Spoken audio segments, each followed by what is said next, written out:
What's up, guys? Welcome back to my channel. So I'm here today to talk about The Real Housewives of New Jersey, Season 13, Episodes 12 and 13.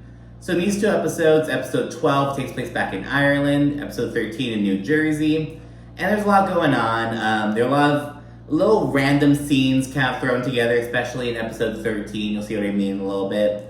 But stepping away from these two episodes, there's some beef going on with Danielle and Margaret and Rachel, that kind of thing.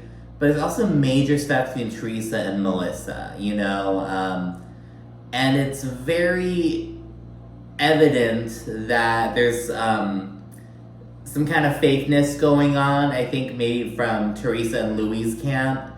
And I'm really side-eyeing Louie right now, because it's like, and I guess I'll prelude with this, do the Gorga siblings have major issues? Of course, Joe and Teresa have had major issues, as well as Teresa and Melissa, since, they've been on the show together. And, it could even be said that, they shouldn't talk to each other. They should be done with everything. Like, yeah, I get that. But the way that Louie's doing it is just really questionable. It's almost like when your friend, when she, gets a new man, and maybe her exes have treated her like shit, and this one, he doesn't do that, he's a lot better, but he's still, a hoe, or he's still really controlling, or he's still, there's still these other issues. So it's like, does he check these other boxes, and is he, kind of making points here and there? Yeah, but he's not Mr. Perfect, you know what I mean? And it seems like Mr. Perfect, the savior, is kind of turning into a little problem. So I'm really questioning Louie, and also, I guess, where Teresa truly stands with her brother and Melissa. You know what I mean? Louie aside. But this is kind of just the overall, what I'm left with coming into this. I'm really giving Louie and Teresa a side eye regarding, the whole situation. Let's jump on the journey now. So episode 12 is titled Slanche, and it's basically good health. It's like salud in Spanish, just a little expression while you're cheering. It's in Irish. So the ladies are leaving the pub after Danielle and Rachel got into it. Melissa is super lit. I died at Rachel's impression of her. Rachel was like, Melissa has one glass of wine, and she's like, oh. Because Melissa's known for being very touchy when she's drunk. We saw the first Ultimate Girls Trip. Melissa's very much like that. So it's kind of funny to see, other people kind of see that. Melissa jokes that she's getting drunked out with her ex. And everyone's, laughing. She's clearly joking around, but Teresa's her ex. And remember, we know that Teresa is aware of the rumor about Melissa allegedly making out with some other dude in the back of a car. So, yeah, and then it's bedtime when they get back to the castle, and it's the morning of day 3, the last full day in Ireland. And I really thought about, I would love to visit, Ireland. When I think about where I want to travel, I always think of, I really want to go to Japan, I want to go to Australia as well. I think kind of, that side of the world, I guess, but, Ireland is just more and more appealing to me. The more I, kind of think about it, the more I kind of see it. In the confessional, Danielle, she speaks on how this group is just a total mindfuck. She says when it's good, it's great, but when it's bad, it's awful, and that's Housewives for you. That's reality TV, bitch. She wants to go in lighter today and not let any more of the trip get ruined. And she also says that she's kind of at her limit. She's like, oh my gosh, she mentions that just, being somewhere unfamiliar with a group that's so up and down. She's been really in the drama, away from her family, a lot's going on. Paul's mom, sister, and niece dropped by for a visit, so Dolores' soon-to-be in-laws, if you will, or potential in-laws. She's really cute, and we learned that Paul's mom, Claire, she has a whole thing with Dolores. She calls her a hussy, you're still a hussy.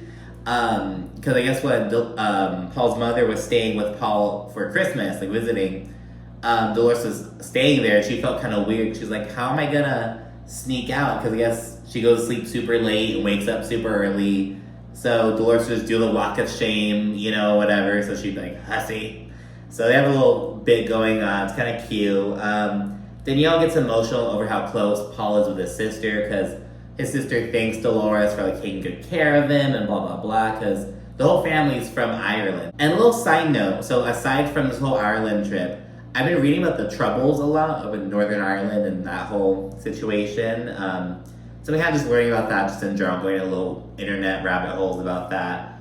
And Paul's family, they all live in Dublin, and like they're from there. And so he's the only one, I don't know if he's the only one in New Jersey, but he has a lot of his family there in Ireland. So they're really happy that Dolores is taking care of him, and this makes Danielle really emotional. She's like, oh, like I used to talk to him about my brother like that. She gets really teary-eyed. Dolores then gives Paul's mom a guy's calendar, one of those sexy calendars that they shot early in the season. And she's like, do they think they're hot? And they're like, do you think they're hot? She's like, no. And it's just so funny. The visit then ends with a little short breakfast time visit. All the ladies are in their fucking pajamas. And they said we're getting ready for a little hen party activities, little bachelorette party things, I guess. Rachel makes a comment on the bus. She's like, oh, this trip has been so fun. I've loved, just chilling with you guys and, getting called a rat. Like, I love it. So yeah, Rachel has some balls. Rachel found her balls in Ireland, I'm telling you. They rode up to the farm to catch the cock. Just got a little rooster catching game. Teresa and Melissa go first, and then we see Margaret and Danielle's different reactions. Margaret's like, oh my gosh, how great, that's so fun, because when Teresa catches the rooster. And then Danielle's like, oh my gosh, it's so gross, it looks like a lizard, it's so disgusting. Like, it's the completely different reactions. It's so funny. Danielle's not with it. And when Danielle and Margaret go into the, to go catch the cock, Danielle is spooked. She's so afraid. Danielle, we can surround. They then switch over to another little activity where they have to like paint the story of Teresa's life, like a little fun mural kind of activity where all the girls kind of paint something in honor of Teresa, kind of reminiscing. And Teresa's initial reaction is she gets really emotional, and she's like, no one please write about jail, no one do that, like that was a really hard time. So that's her initial reaction. So he talks about how like difficult it was. She missed Gia's 8th grade promotion. She missed Adriana graduating from kindergarten. So it was a tough 11 months that she was in there. So she kind of talks about that. And then the ladies get started on little murals, and Teresa goes, outside to kind of fix the surprise. And the farmhand, because Teresa was really upset and crying, he's like, oh, puppies really cheer people up. Do you like puppies? And he has a little puppy. It's so cute. Like a little tiny newborn puppy. It was so cute. Not when it's like ugly and pink and blind, when it was like a cute puppy. Like a cute puppy. It was so cute. Oh, and by the way, all ladies are like, what the fuck are we doing at a farm? But Jennifer, she planned it. And she was like, look, Teresa's really traditional. She's not going to want like dicks in her face. Let's do something fun. Go to a farm. And so some ladies are like, oh my gosh, I do not do farms. I don't do farms. But whatever, they all have a good time. They then show off the murals to Teresa. Jennifer drew her table flip at Danielle's Staub. Danielle did a painting of like her, all the books that she's written, her bestsellers and shit. And Melissa, hers was really emotional. She portrayed like the Italian flag in Sala Gonzalina, where her family's from. She drew like the parents and Teresa and Joe, and she was super emotional. Teresa got emotional. They hugged. It looked really good, it was like show that there was some progress being made. After Teresa sees all the other murals and stuff, she goes on to say that she'd be really happy if the entire family could be involved in her wedding. She was like if Gina could walk down with Adriana and Joey do that, and kind of just begin how it would be so great if everyone could be involved. And Jennifer Aiden's like, are you asking the entire family to get involved? And Teresa's like, no, I'm just saying it'd be nice. And it's like, what is this? Like, it was so confusing. In the confessional, Melissa's like, my kids aren't going to be your props at the very last minute. Like, sorry, no. So it's kind of like, what? But yeah, so keep that in mind. Teresa just expressed that, like, oh, I would love if the whole family could be involved. So she just said that, and they switch over to lunch. And Teresa mentions how she and her daughters are going to have a little dress fitting once they get back to New Jersey. And she also brings up that Louie asked Bill to be in the wedding party. And she's like, Jennifer and Bill have been so supportive since day one, which is nice since I don't have family. It's nice to be celebrated. I don't have family. Mind you, she has a whole ass brother, a sister-in-law, nieces and nephews. And it was just like, and she's at a table with her sister-in-law. It's so nice to be supported, which is great because I don't have family. What the fuck? Like, after saying, it'd be so nice if my family could be involved in the wedding. Oh, I don't have family. Well, what are you saying, bitch? Like, it is really confusing and just kind of, this continues on from here. It's like, how do you truly feel? What do you want? Like, what the fuck is it, you know? And then we already know that Joe and Melissa don't want him going to the wedding, and Teresa's all crying like, my brother's not coming, no. Well, look at what the fuck you're saying. Like, what do you, like, it's, Teresa wants to fucking throw all her jabs, but when she gets anything back, she wants to fucking cry, and just like, Teresa, no. Like, that is, and it's like, what the fuck? And I'm not a Melissa stan at all. I'm just kind of like, and if you look back through like the other New Jersey episodes, I kind of like center each little recap around like whoever caught my attention, whatever. I haven't centered an episode around Teresa and Melissa because I haven't really. I'm like, it's the same old shit, the same drama, except it's more intense. Like the stakes are a bit higher now, you know. But yeah, it's just like it's unavoidable now after seeing what I've seen all season, and in the past these two episodes, it's really like, Teresa, what is going on? And don't get me wrong, I know that Joe Gorga is also a problem in certain aspects. I believe some of the stuff that's said about Joe Gorga. I'll just keep it at that. If you know, you know. But it's also like, Teresa, like, you can't ignore your role in this. And that's what she just wants to do. In her confessional, Melissa expresses similar confusion. She's like, you just asked and speculated about my kids being in your wedding. Like, you just fantasized about your whole family being in the wedding, but now you're saying you don't have family? Like, what the fuck? Danielle observes and says this is eerily similar to the situation with me and my brother. She begins crying, and Danielle says, get over it before it's too late. They then switch to the Irish spa, aka this fucking bog, girls mud. The ladies, they take their shoes off, roll up their pants, and plop in. Jen Fessler is like, oh my god, I like it. But yeah, they get muddy, have fun, and go back to the castle, and then they get ready for the evening. We learn that the hubbies are having a guys' night that evening as well. And Danielle and Margaret, they check in with their husbands, and we learn a bit of Lexi backstory. So, if you've been watching for a while, Lexi is like, I initially thought of her as like Margaret's assistant. I think that was how she's described previously, but she's like Margaret's really good friend of like many, many years, which I thought Lexi was like younger than. But even maybe even so, but well, she has had this. I don't know how old Lexi is, but she and Margaret have been friends for a number of years. Lexi, she's going through a divorce, so Margaret and Joe, they open up their house to them. Margaret and her son Nino, he's like 3. They're staying in the guest house, and they love it. So we learned some Lexi backstory, and I actually like Lexi. She's gone on a couple of like little excursions with the girls before.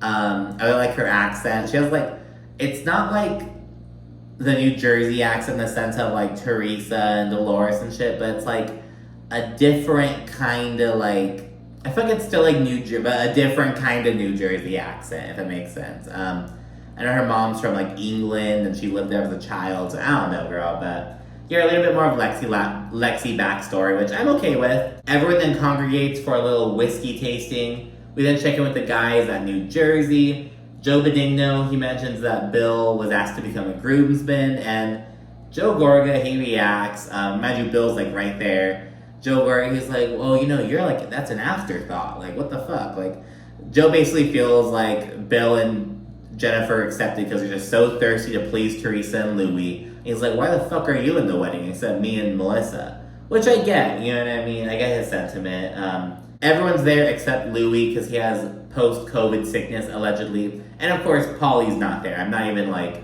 considering, like, he's not going to show up. Frank speaks on his weed journey, and it's so cliche. He's like, once I found out that weed was being legalized in New Jersey, I hopped on this business venture. And since it got legal, I've been eat, sleep, drink weed. And it's like, of course, like every fucking middle-aged former law enforcement white guy is like, no.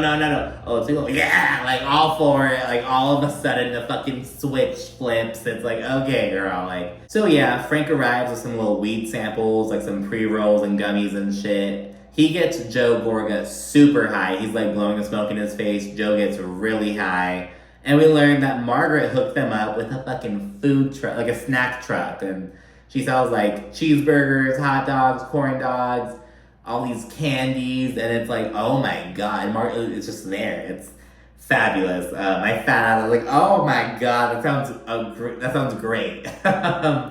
Bill then says that Joe should get high with Teresa and kind of talk things out. And Joe Gorga, he goes on this whole tirade, this like 2-minute long tirade before he forgets what he was saying mid-sentence and he starts laughing. It's like, whatever.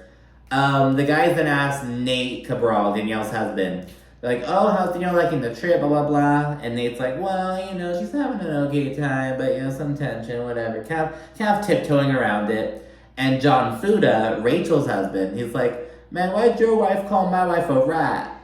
And it's like, oh, okay, husbands. But yeah, and Nate starts kind of explaining and whatever. It's nothing crazy, it's kind of men talking. And then they get sidetracked because they're like, I can't take this serious. Because, like, Frank, Joe Gorga, I think Joe Benigno, they're just acting a fucking fool and it's like, just having a good time. Like, honestly, I enjoy seeing these little guy moments on New Jersey. Only New Jersey. Salt Lake City, back in season 2, they tried to do this as well. They had, like, the guys meet up, and I was like, no, do not care, don't want to see it, do not give a fuck about it. But yeah, that's how guys' night went. So now back to Ireland. They're having a whiskey tasting before dinner. Jennifer is drunk off her fucking ass. Teresa and Margaret, they talk about how good the trip was, kind of raving about it. And Danielle in the confessional, she's like, I didn't like this trip. This was not a good trip for me. I haven't been being attacked this whole fucking time. Just blah, blah, blah, blah. And she says something. She's like, well, I'm just curious to know where I stand with you guys, talking to Margaret and Rachel. And she's like, can we just carry on? And Rachel's like, no. You want to know why? Because you came for her and said that she had an arsenal, and you were talking shit about me for, letting her know about that. Like, what is that? Just kind of reading her down a bit, not going, like, too hard on her or whatever. Danielle then says, she's like, oh, well, why did you twist what I said? Why can't you take accountability for how you had a part in it as well? And Rachel, she kind of raised her voice a little bit. She's like, what did you mean when you said it then? What did you mean by what you said? What did you mean when you said that? And she's not like yelling or anything. She just kind of raised her voice a bit. And Danielle, she's like, first of all, calm the fuck down. Like, all that shit, she like, hits the table. And it's like, okay, like, I said it before, Danielle has some anger, she has some anger issues. But yeah, so that goes down. Rachel's not fazed by it though. She's like, I'm not the one hitting the table or anything. And then Danielle continues to fucking rant and rave. So yeah, Danielle's going off. And then Melissa chimes in and she's like, why is everyone mad at Danielle when Margaret should really be mad at Jennifer and Teresa? They're the ones who told Danielle whatever. Danielle just repeated it. So yeah, Melissa says that and I have to agree. And actually, on Watch Happens Live, Jennifer Aiden agreed with that. She's like, yeah, she should be mad at me. She shouldn't be mad at Danielle. But yeah, Danielle actually says that Margaret should be upset at Laura, her ex-best friend, since they were like 12 years old. And it's like, oh, I get that, but Laura is like cut out of Margaret's life forever now. So she can't really be mad at her if she's not in her life. Well, she could be mad at her, but you know what I mean. She can't like yell at her if she's not in her life. Daniela brings up how Margaret aired out Bill's affair and how because of her, Jennifer's children know about that. And she's like, people can forgive, but they can never forget. And Margaret's fucking vicious ass, she responds by saying, let me tell you something point blank. That whole mentality that I can forgive but can't forget, that's why you'll have problems in your family for your entire life. You can't move on or bring up old shit all the time. Like, how are you gonna do that? And that's why you're gonna have the same issue, be stuck in the same cycle. Jen Fessler and Jennifer Aiden, they react. And mind you, Jen Fessler is Margaret's friend. But I like that Jen Fessler isn't afraid to, like, call Margaret out when she goes a little too far. I kind of like that. She's honest with Margaret. So they react a bit like, okay, that's not nice. Teresa shows sympathy. She's like, you guys don't understand. You guys just don't get it. And I wish Jackie would kind of speak up in this moment, maybe, but she wouldn't want to go against Margaret. Because remember, Jackie is estranged from her sister, has been for like 15 years. I think Jackie's cool on her sister, though. They've never been close. Whereas Teresa and Danielle, they used to be very close to their brothers. But Jackie says she's never been close to her sister. She's really close to her brother. But, so yeah, it's not the same, but just something I just thought of right now. And then the evening ends, and Danielle ends the trip crying. I think she's in the bathroom or in her room, but she's just crying behind a door by herself. And yeah, you can tell it really hit. And, but yeah, and so it's ease on into episode 13. So for episode 13, Messes and Bridesmaid Dresses, they're back in New Jersey. Danielle has her mom over, and she kind of shows her the bridal shower gift that she got for Teresa, because the ladies are throwing Teresa a surprise bridal shower. Specifically, it's Jennifer Aiden. She's kind of planned it with Teresa's daughters.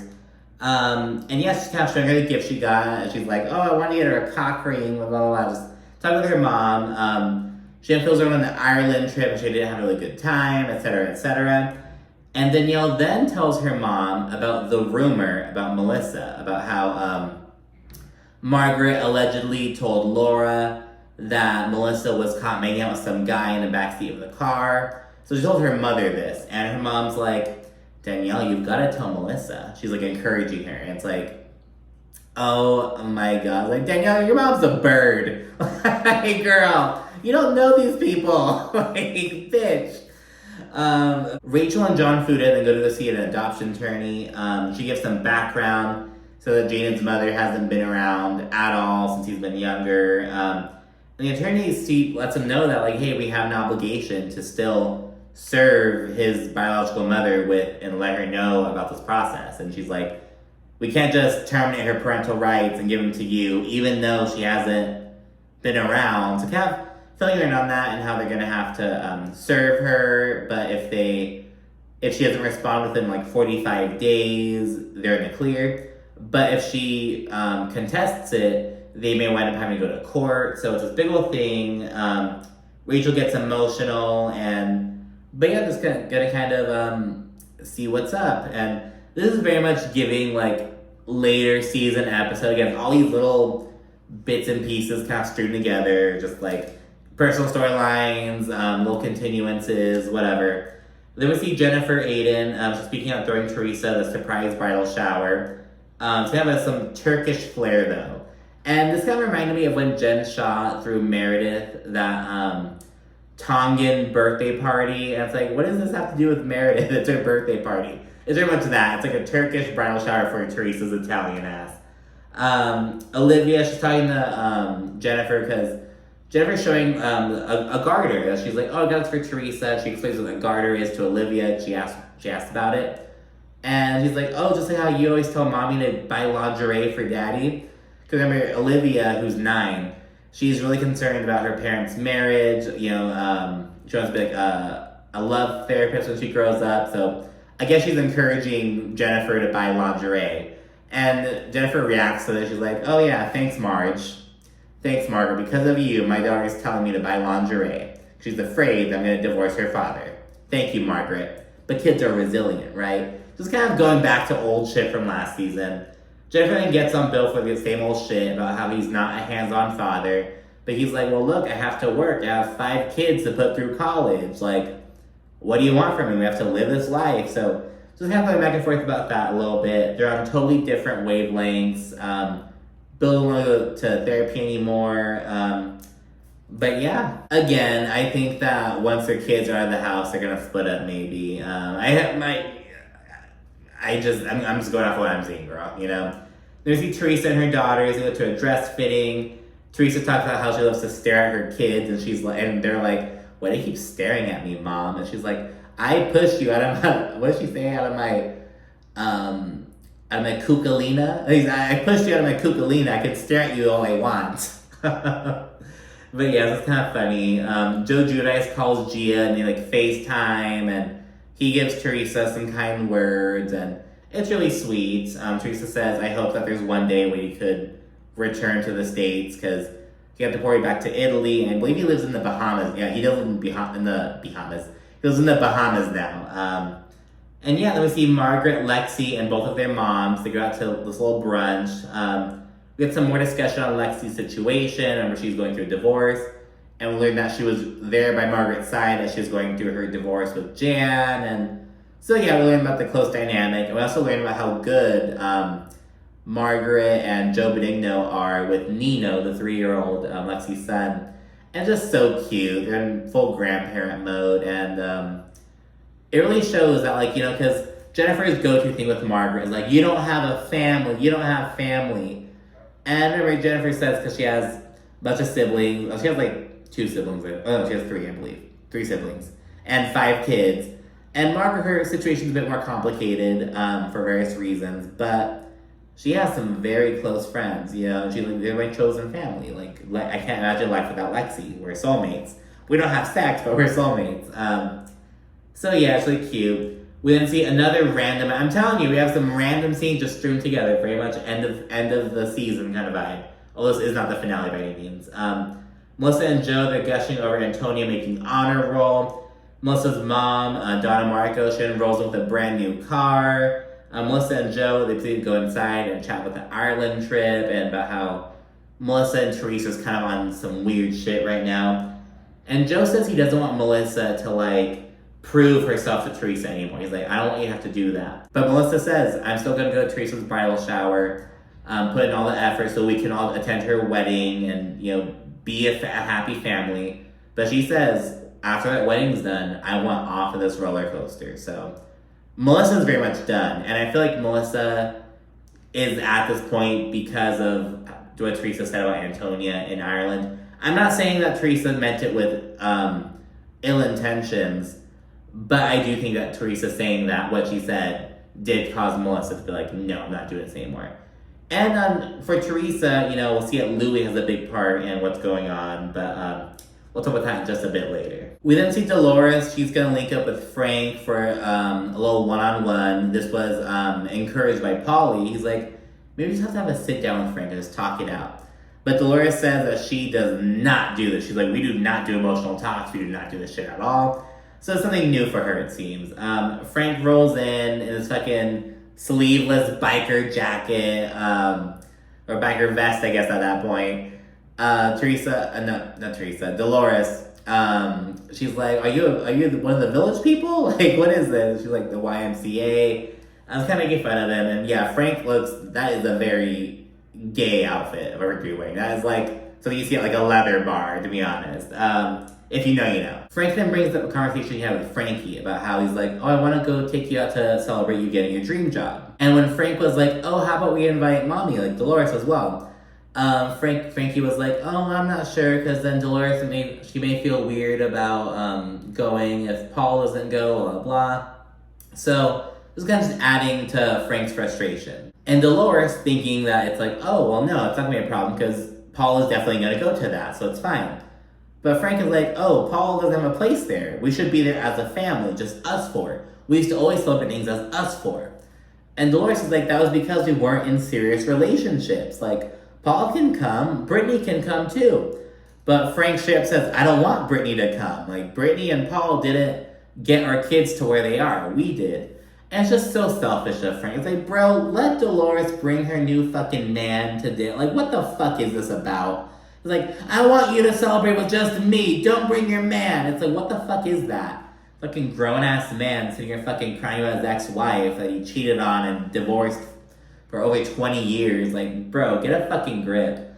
But yeah, Dolores says that it's just different now. But Frank's adamant, I want to just be us. And Frank is just, I can't deal with him. Frank is gonna say that he always called his mother to share any good news or bad news, but now she's passed away. And he's like, then Dolores became that person who I used to share all my news with. So they go into some fucking, like, Freud bullshit, and I don't even know. But he says he feels like he's losing Dolores, and she's off limits. And Dolores is like, no, there are no restrictions. It's just boundaries, Frank. Like, you know, we can still do things together, but I may have my husband with, not my husband, but my fucking man, my soon-to-be husband, if you will, because Dolores and Paul are really vibing with each other. But no, they're just dating, not engaged or anything. I don't think they're engaged in real time. I don't think so. And yeah, and Dolores says, you know, that like Frank is always going to be a part of her life. She can't erase the history they have. She can't erase the bond that they have going on. But she's starting her new life, and she deserves it, damn it. So yeah, and they agree to all meet up to celebrate Frankie's new job. We went to the bridal shower. People begin rolling in the car on the way there, because Teresa, she has no idea that's going on. So she's going to meet up with her daughters for lunch. She's talking about upcoming plans to go eat at a restaurant in New York City. It's going to be like shortly before the wedding. Louie then calls, and he's on speakerphone, and he's like, okay, I'm sending out the invites for the event in New York City at the restaurant. And he's like, I invited basically everyone except for Joe and Melissa. He's like, everyone except your brother and Melissa. I didn't invite them. And Teresa, she's like, she takes him off the speaker. Well, no, not off. She just gets her phone. She's like, you know that we're filming right now. You're on camera. And he's like, oh shit. Okay, bye.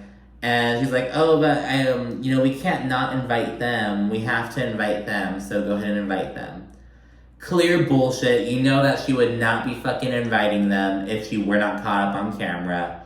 And the look on her fucking face shows it. And then afterwards, she's in the car with Melania and Adriana, her two younger daughters. And she's like, so yeah, I'm gonna invite them. And Melania's like, why? So you can tell that whole household has this sentiment. But Teresa is faking her fucking, like, these efforts. It's like, what? If there's such this resentment, why are you crying about him not showing up to your wedding? Like, what? So, I don't know. It's really fucking weird. And it shows that Louie is, he's playing a part in trying to separate Teresa and Joe. And again, do Teresa and Joe need to be separated? Maybe. But I don't like how Louie is doing it. You get what I'm saying? Melissa then arrives to the bridal shower, and she's kind of chit-chatting, and she chats with Louie's sister, Veronica, and this bitch looks exactly like Louie. And I mean, like Louie in a wig type shit, like exactly like Louie. I'm like, I wonder if her face gets red when she... But no, she looks exactly like Louie. I can't. But yeah, and Melissa also questions why Teresa has like pick and choose mentality, like Teresa's new sister-in-law seemed lovely. I don't know why we can't all just get along, just all be these sister-in-laws, you know? Ashley Darby is present, surprisingly. She's there at the little event. More ladies roll in. It's kind of awkward between Danielle and Rachel and Margaret for obvious reasons. And Danielle, because when she talked to her bird-ass mom, she wants to tell Melissa about the rumor. And it's not even about her mom. Danielle wants to tell Melissa the rumor because she's mad at Margaret. Because Margaret hit her where it hurts. Now she wants to retaliate. So that's what's happening. She wants to tell Melissa what's up, but she's like, it's already tough enough for her tonight. She's, playing in Teresa's territory, essentially. So she's like, I'll keep this for now. Teresa arrives to the surprise. At the table, Dolores checks on Danielle, and Danielle says she left Ireland a completely different person. She says that she has her eyes wide open, and she's gonna pick and choose her battles. And that's something I always I remind myself. It's like, it's just pick and choose, you know what I mean? Like, that's something that I'm really starting to learn as I'm getting older. I'm about to turn 26 this month. But, so she says she's gonna pick and choose her battles. Teresa, she shouts out all of Louie's sisters, all of her other friends, doing this little speech. Like, she gets a surprise, she gives a speech and shit.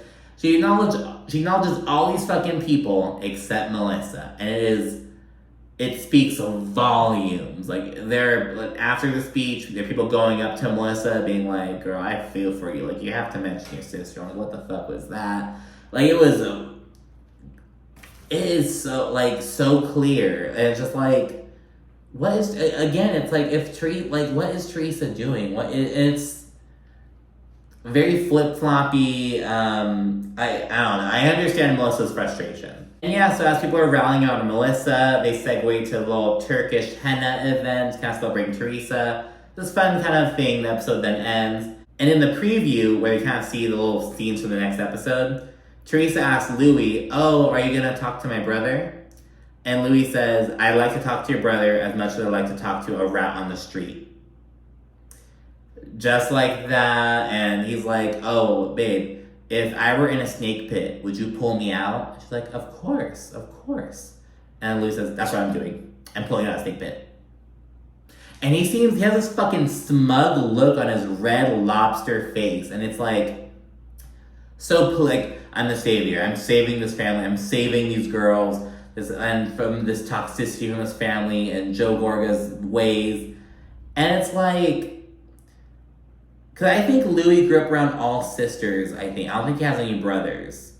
And so I feel like he has this kind of savior complex, maybe. Not to get too psychology with this shit, but it's like, what the fuck are you doing? He has this smug ass look. And again, I understand that Teresa and Joe may have to go their separate ways. It's been too long, since she's been with fucking Joe Giudice. But just the manner in which he's doing it is just kind of questionable to me. But yeah, so that's episodes 12 and 13 of New Jersey. Be sure to like, comment, subscribe. And yeah, thanks again for watching. Bye.